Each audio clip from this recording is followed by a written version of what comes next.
Salut à tous, aujourd'hui je vous fais une petite vidéo sur les outils qu'il faut prévoir pour faire les travaux. Si la vidéo vous plaît, abonnez-vous et bon visionnage. Du coup, voilà, moi je voulais vous donner des conseils, tout simplement pour l'instant sur ce qu'il faut prévoir avant d'attaquer les travaux. Déjà, ce qu'il faut bien penser, c'est que les travaux, n'importe ce que vous achetez, c'est tout de suite très salissant, très poussiéreux. Bon, déjà, moi, ce que je vous conseille, c'est un véhicule. Donc après, pour ça, il y a plusieurs solutions. Soit vous achetez, idéalement, souvent, ce qu'on fait quand on fait de la grosse rénovation, de la grosse rénovation, quand on part d'une maison qui est plus ou moins de zéro, l'idéal, c'est d'acheter un fourgon. Après, il y a tous les prix, les fourgons, c'est un budget, certes. Mais après, en général, si vous en prenez quand même un minimum soin, vous l'achetez, vous rénovez votre maison. Si vous mettez pas 10 ans, si vous mettez 10 ans, c'est sûr que vous avez perdu la valeur de votre fourgon.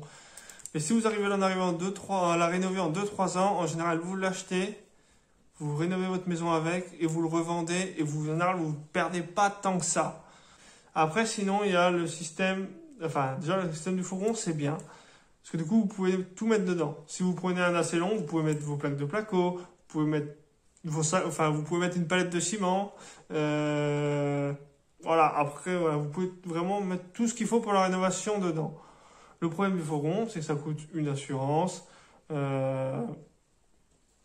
pouvez pas tout mettre parce que, par exemple, les cailloux, vous pouvez pas, ou alors vous allez le flinguer. Ça aime pas trop qu'on le charge de cailloux, de terre. Puis, il faut tout faire à la pelle, hein, donc voilà. Mais le fourgon, c'est l'idéal. Après, vous avez aussi les camions bennes. Ça, si vraiment vous voyez que vous avez très grand de terrain et aussi la maison rénovée, ça peut valoir le coup d'acheter un camion benne. Parce que tout ce qui est espace vert, il faut l'évacuer. Donc par exemple, ça évite de payer une benne. Une benne d'évacuation de déchets, quels que soient les fournisseurs, dans le meilleur des cas, une petite benne, donc c'est des 6 ou 8 mètres cubes, c'est 150 €. Après, sinon, vous avez les grosses bennes pour évacuer. En général, on est à 300-400 €. Tout de suite, vous en mettez un peu plus, hein, mais tout de suite, à chaque fois que si vous avez des trucs à évacuer, une benne, ça va vite, et bah, tout de suite, c'est un budget. Hein, tout de suite, c'est un budget. L'avantage, c'est que la benne, ils la posent chez vous, ils la reprennent, vous n'avez pas besoin de vous promener avec, de l'emmener et tout ça. Mais bon, le plus économique, c'est sûr, si vous avez beaucoup à faire, comme dehors, par exemple, si vous avez beaucoup évacué, dedans, si vous avez beaucoup évacué, le camion benne, c'est quand même le top. Parce que vous chargez, si la déchetterie ou autre est bien faite, vous arrivez, vous baignez et vous mettez 5 minutes à déchetterie. Qu'un fourgon, s'il faut tout décharger à la main, vous mettez 2 heures, dans le meilleur des cas. Après, sinon, il y a la technique la plus répandue, que beaucoup de gens font, c'est de trouver une vieille voiture aux alentours de 1000 € à peu près. À 500 €, vous avez du mal quand même. Ça peut se trouver, hein, ça peut se trouver. Mais souvent, c'est des petites dans tous les cas, ce sera des vieilles voitures, mais souvent, ce sont des petites voitures à 500 €. Bon, pour les travaux, c'est pas toujours évident. Ça dépanne, hein, je ne vais pas se mentir. Mais voilà, le mieux, c'est à 1000 €, vous arrivez à trouver en général des vieux véhicules. Genre, comme j'ai commencé moi, avec le Picasso, etc. Des vieux véhicules. En général, ils sont pas, à 1000 €, vous les trouvez passés au contrôle technique. Et ça vous dépanne bien. Moi, perso, le Picasso, je l'avais acheté au début. Et ben, ça m'a vraiment bien dépanné. Le mieux, c'est de trouver un monospace de ce style-là. Genre 806, Xara Picasso, les Fiat Ulysse. Et toute cette gamme-là, en plus, c'est costaud. En général, c'est les anciens moteurs. Tous ces gammes-là, c'est des 2 litres, c'est costaud. Vous n'êtes pas trop embêté. Donc voilà. Et en plus, même chargé, ça avance bien. Parce que vu que c'est des 2 litres, ça marche bien. Vous n'êtes pas embêté. Et sinon, avec ça aussi, il y a aussi la technique de ça, plus la remorque. C'est pareil, aux alentours de une remorque. Parce que si vous prenez une petite, c'est même pas la peine. N'achetez pas une toute petite remorque pour la rénovation. C'est même pas la peine, parce que vous allez mettre 2 sacs de parpaing, 2 sacs de ciment et 3 bouts de bois, et là, la remorque va faire la gueule comme c'est pas possible. Et vous allez pas pouvoir, vous êtes embêté. Moi, je vous conseille, dans le meilleur des cas, si vous prenez une remorque, c'est d'acheter une double essieu en 750 kg ou en 500 kg. Mais voilà, ce sont des remorques double essieu, du coup, déjà, le poids est plus réparti, vous serez moins embêté. Le poids pesera moins sur le cul de la voiture et du coup, vous serez moins embêté. Ça fera moins, enfin, ça fera un peu moins chargé et ça passera un peu plus inaperçu, on va dire.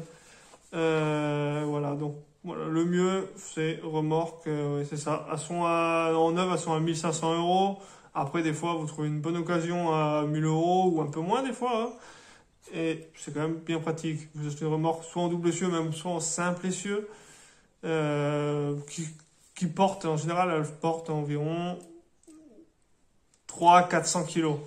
C'est pas énorme, mais bon, en général, vous mettez pas trop, enfin, comment dire. En général, c'est encombrant ce qu'on achète pour la rénovation, mais c'est jamais très très très lourd. Et après, si vraiment c'est très lourd, bah là, il n'y a pas le choix, il faut vraiment un gros véhicule. Sinon, il y a la solution, si vraiment vous êtes, comment dire, vous savez que vous allez tout rentrer d'un coup, soit de se faire livrer, mais il faut le savoir que ça a un coût, hein, parce que ils prennent en moyenne, si c'est les palettes, ils vous prennent, si je dis pas de bêtises, je vais me renseigner, 10 euros pour décharger chaque palette, plus en général, minimum 100 euros de transport. Donc, si vous avez, enfin, c'est vraiment le minimum. Ça, c'est vraiment minimum si vous n'êtes pas loin.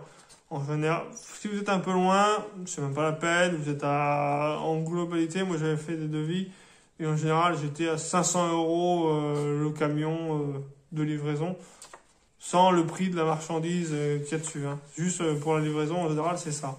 Pas 500 euros, mais au moins 300-400, vous l'atteignez facilement.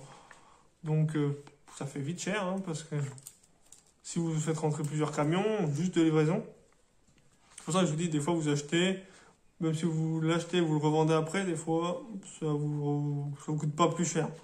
Après, ça c'est à voir. C'est vraiment par rapport à la situation que vous avez. Si vous êtes vraiment très près, par exemple, très près d'un magasin, ça peut valoir le coup de se faire livrer. Si le gars il est sympa, il vous facture pas trop cher la livraison, vous êtes tranquille. Mais dès que vous êtes à 10, 15 bornes, 20 bornes, 30 bornes, bon là, c'est même pas la peine. Les prix explosent. Donc voilà, ça c'était partie transport, du coup. Ce qu'il faut savoir, parce qu'on n'y pense pas forcément. On se dit, bon, on va rénover, machin. Puis après, quand on se renseigne des prix de la livraison, on se dit, waouh, fait mal. Après, j'ai fait une liste aussi d'outils qu'il faut prévoir, absolument. Parce que on se dit, oui, on n'en aura pas besoin, on n'en aura pas besoin. Et en fait, chaque fois qu'on commence un truc, on se dit, ah, mais si j'avais ça, ça serait 10 fois plus simple. Donc des fois, il faut mieux attendre un peu plus avant de commencer, avoir tous les outils. Et vous mettez peut-être pas moitié moins de temps à faire les choses, mais quasiment parce que vous avez les outils. Après, tout est possible de faire sans rien, hein, mais c'est compliqué, hein, vous mettez un temps fou. Donc si vous avez une partie jardin qu'il faut entretenir ou nettoyer, faut prévoir des broussailleuses, tronçonneuses, principalement. Ça, c'est un budget dans tous les cas, parce que les tronçonneuses, vous pouvez, si vous savez que c'est juste du nettoyage et après que vous en ferez pas d'autres, vous pouvez prendre une tronçonneuse à 150 euros, on en trouve des correctes, et au pire, si à la fin du nettoyage du terrain elle est morte, c'est pas grave, vous avez dépensé 150 euros, c'est pas cher. Si vous prenez une marque, c'est 1000 euros, elle tiendra, c'est sûr, et voilà.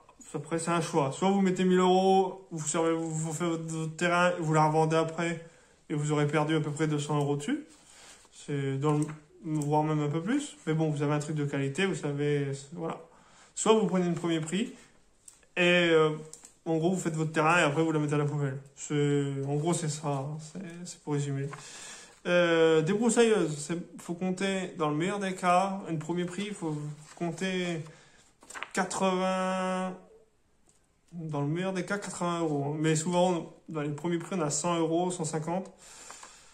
Ça, la débroussailleuse, par contre, moi, je vous conseille d'en prendre une bonne. Sans forcément prendre une marque de fou, mais en prendre une bonne. Tout simplement parce que votre terrain, vous aurez toujours besoin de débroussailleuse. Toujours. Pour entretenir les bords, pour faire le tour des arbres, pour faire le tour de la maison. C'est là, le tour de ça ne passe pas. Donc vous aurez toujours besoin de débroussailleuse. Donc autant prendre une bonne que de toute façon vous allez garder des années. Voilà. Après, ce qu'il faut prévoir aussi, c'est le budget mini-pelle. Ça, c'est très très très cher. Il faut le prévoir. On n'y pense pas, on se dit que c'est pas très très cher. Et en fait, c'est horriblement cher. Si vous le faites vous-même, c'est cher. Si vous le faites faire, c'est inabordable. Quelle que soit la taille de la mini-pelle, c'est très cher. Dans tous les cas, en général, dans un terrain, s'il faut vraiment le nettoyer, il faut compter une mini-pelle minimum d'une tonne 5, jusqu'à maxi, ça sert à rien de prendre plus gros, 3 tonnes 5 tonnes à la limite, pour vraiment pas peiner, on va dire. Mais bon, pas plus de 5 tonnes, ça sert à rien, et encore 5 tonnes, c'est déjà... C'est vraiment si vous avez plein de gros chênes, etc., vous avez limité un bois à défricher, enfin là ça peut valoir le coup. Mais sinon, une 2 tonnes 5, ça fait déjà du bon travail. Même une tonne 5, si vous n'avez pas de grosses racines à arracher, ça le fait. Hein. Pour faire des tranchées, il faut compter une mini-pelle. Une tonne, c'est faisable. Ça se fait. Hein. L'avantage, c'est que certaines de moins d'une tonne, elles passent entre les portes. Et ça, c'est quand même bien arrangeant pour ceux qui ont, par exemple, un terrain derrière, mais qui n'ont pas d'accès. Une mini-pelle, si elle passe dans la porte, vous êtes quand même vachement pratique. Parce qu'il y en a, elles font un peu moins de 80... Je crois que les plus petites, elles font 70, je crois, les toutes petites, vraiment. Donc, c'est vraiment l'idéal. Du coup, les mini-pelles, je vous disais, il faut compter environ, dans le meilleur des cas, si vous le faites faire, 300 à 400 euros la journée. Si vous le faites faire. Si c'est vous qui le faites, comptez entre 2 et 300 la journée.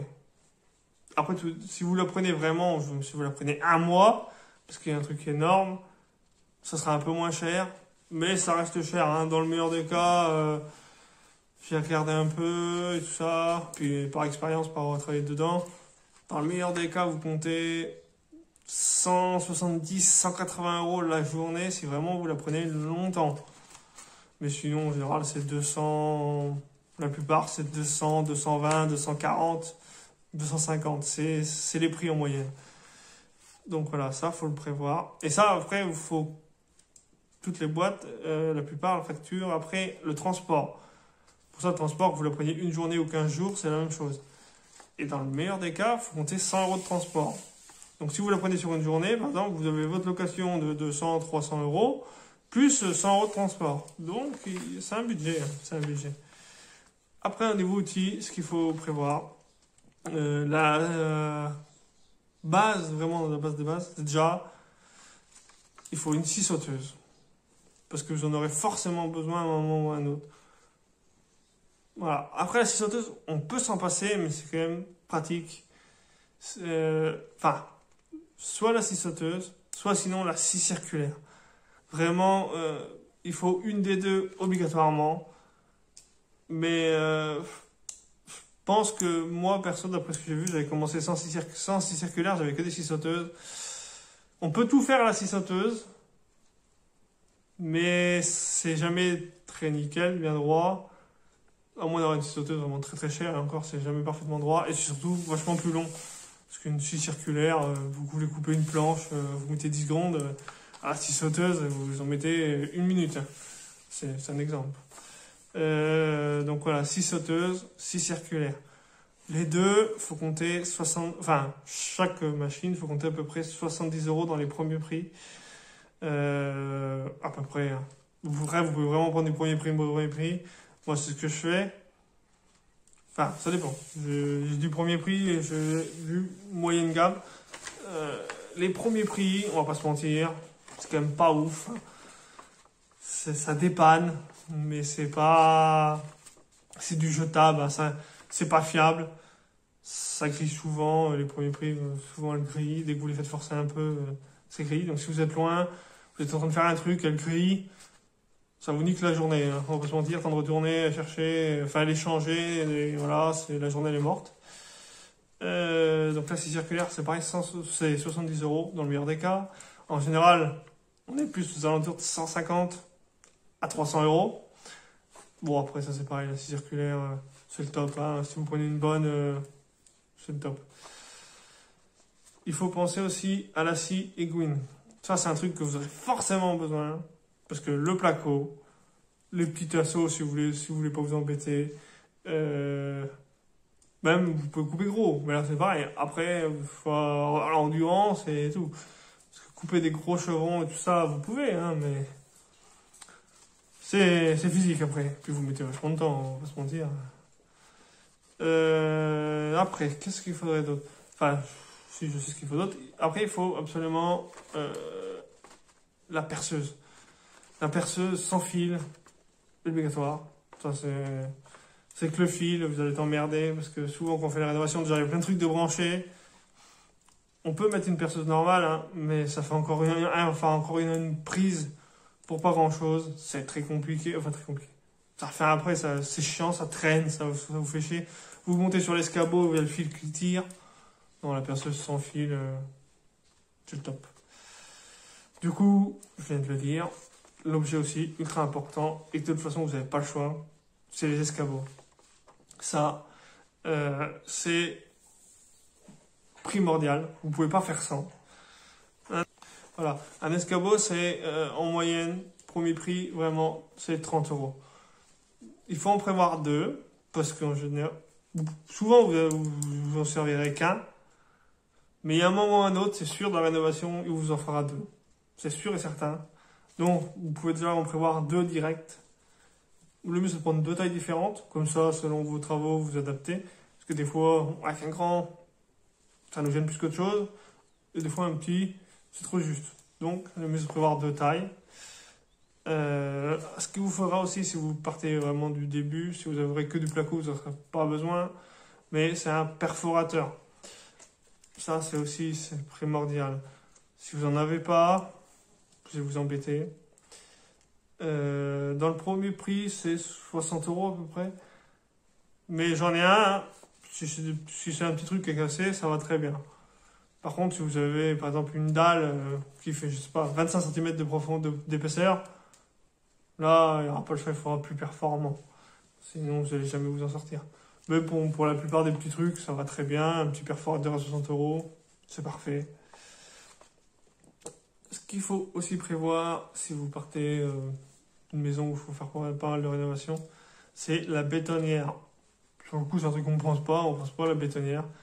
Mais c'est un budget. Les premiers prix, elles sont à 200 €. C'est pas un truc qu'on pense forcément, mais 200 € juste pour la bétonnière, faut avoir les sous. Bon, ça c'est pareil, ça vaut le coup de l'acheter, parce que de toute façon, au pire, si vous faites vos rénovations en 2 ans, si elle est encore en bon état, si vous en prenez soin, au pire, au bout d'un an, vous la revendez, enfin, au bout de votre rénovation, au bout de 2 ans, vous la revendez 100 €. Il y a toujours quelqu'un qui sera content de l'acheter 100 € pour faire ses rénovations, et vous aurez perdu que 100 € sur la bétonnière. Après, ce qui va avec, il faut compter les truelles. En moyenne, les truelles, c'est 10 € en moyenne. C'est pas la truelle, hein, c'est que ça dépend, ça dépend de la qualité. En gros, vous en avez, en général, pour 10 €, vous avez, si vous êtes tout seul, ça suffit. Vous avez 2 truelles, ou 3 truelles, ou une, mais ça va assez. Faut prévoir des seaux. C'est pas très cher, mais quand on fait de la maçonnerie, les seaux, ça peut vite passer. Le mieux, les seaux, soit vous prenez des premiers prix à 1 €, et en gros, à chaque fois que vous faites de la maçonnerie, vous les balancez, parce que voilà, après, ils tiennent mal. Soit vous prenez un très bon, et vous le gardez longtemps. C'est un choix. C'est soit vous mettez 1 € et vous le jetez tous les 4 matins, soit vous mettez 10-15 €, et le seau il est vraiment ultra costaud, vous êtes tranquille. Après, il y a aussi les lames à enduire. Ça fait partie du placo. On se rend pas compte, mais c'est 30 € la lame. Donc voilà, si vous êtes 2 à faire, il faut en acheter 2. Et dans le meilleur des cas, c'est 30 €. Après, il y a tous les prix. Mais si vous voulez une bonne lame, si vous refaites votre maison complète, il faut mieux mettre 30 € et vous aurez une bonne lame. Parce que les premiers prix, c'est pas ça, c'est pas vraiment ça. La brouette aussi, il faut compter la brouette. Ça, on n'y pense pas. Mais de toute façon, vous en aurez forcément besoin. Pour évacuer vos gravats, il vous faudra une brouette. Pour faire du ciment, il vous faudra une brouette. Pour transporter quoi que ce soit, il vous faudra une brouette. Donc voilà, ça dans le meilleur des prix, 50 euros. Les moins chers, c'est 50 euros. Le plus cher, sauf si vraiment vous voulez acheter une brouette du top. Mais sinon, les plus chers, c'est une centaine d'euros. En moyenne, c'est 70. Voilà. Ça, c'est pareil, les brouettes.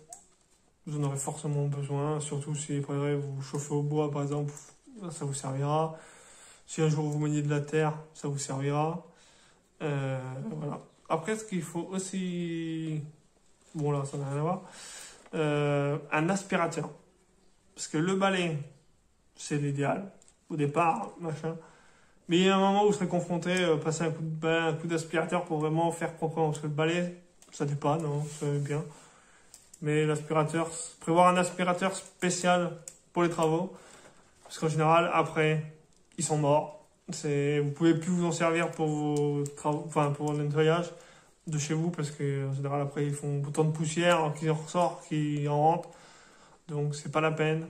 Donc, il faut prévoir un aspirateur. Ça, pareil, à peu près, dans le meilleur des cas, 100 euros. Après, il faut aussi marteau, burin. C'est pas donné. C'est pas donné. Un marteau, en gros, je vous conseille, dans le meilleur des cas, de prendre 3 marteaux. Un tout petit, pour vraiment, si vraiment vous avez un tout petit truc à faire. Un moyen et un gros. Faut compter une bonne trentaine d'euros les 3, à peu près. Ça dépend de la qualité que vous prenez. Et aussi, après, il y a un truc qu'on ne pense pas, mais qui est vraiment l'idéal, c'est d'acheter un compresseur. Je vais vous expliquer pourquoi un compresseur. Soit vous achetez après vos outils pour compresseur, c'est un choix. Moi perso j'aime pas parce que moi ça me gêne. Je trouve que le tuyau c'est emmerdant. Voilà. Mais dans tous les cas, vous en avez besoin tout simplement pour souffler vos outils quand vous avez fini. Parce que si vous ne les soufflez pas, ça claque. Si c'est du premier prix, ça claque rapidement. Si c'est de la très bonne qualité, ça va. Mais bon, si vous nettoyez jamais un truc à 500 euros, ça fait embêtant. Donc autant le nettoyer, un petit coup de soufflette dans tous vos outils à la fin. Voilà. Du coup, voilà. C'était vraiment les outils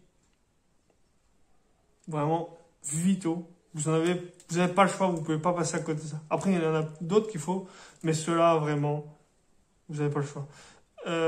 Aussi, surtout le truc important, n'oubliez pas, le barbecue.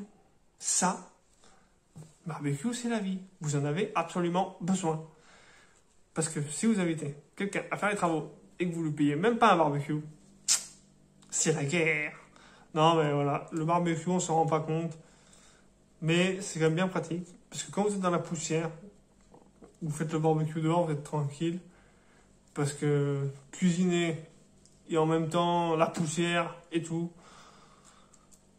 vous verrez, si vous vous lancez là-dedans, vous verrez que c'est vite compliqué et c'est vite désagréable. Voilà, donc c'était un budget. Du coup, pour vous donner un résultat, la liste complète des outils, dans le meilleur des cas, il faut compter 1000 euros.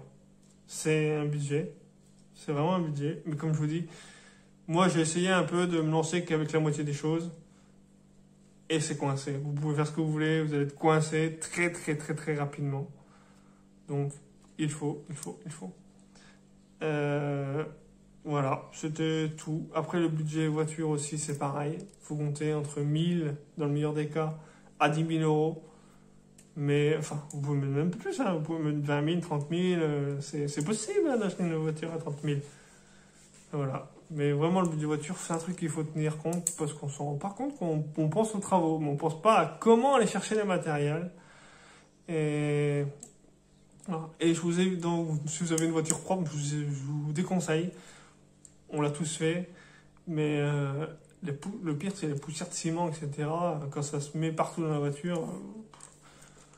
Après, là, vous pouvez acheter un compresseur, par contre, parce qu'il y en a vraiment partout et tout le temps, et ça part pas, et dans la moquette, et dès que vous mettez un truc sur la moquette, ça vole.